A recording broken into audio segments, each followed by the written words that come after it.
মার্কিন উচ্চ শুল্কের চাপ থেকে বাঁচতে বাংলাদেশের রপ্তানি বৃদ্ধির বিষয়টি বাজার অর্থনীতির সঙ্গে সামঞ্জস্যপূর্ণ নয় বলে মন্তব্য করেছেন সেন্টার ফর পলিসি ডায়ালগ সিপিডির চেয়ারম্যান রেহমান সোবহান। বান্ডেল থাকলে প্রতি সেনমানিতে টাকা বাঁচবে।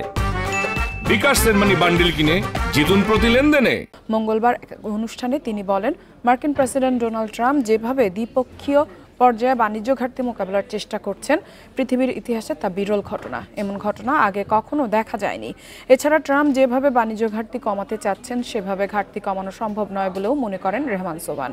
বলেন, অর্থনীতির সমস্যা অর্থনীতির নিয়মে সমাধান করা হচ্ছে না, বরং অন্যান্য বিবেচনায় করা হচ্ছে।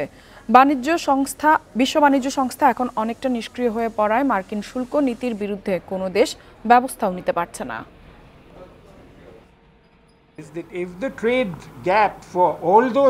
মার্কিন প্রেসিডেন্ট ডোনাল্ড ট্রাম্প যেভাবে দ্বিপক্ষীয় পর্যায়ে বাণিজ্য ঘাটতি মোকাবেলার চেষ্টা করছেন, পৃথিবীর ইতিহাসে তা বিরল ঘটনা।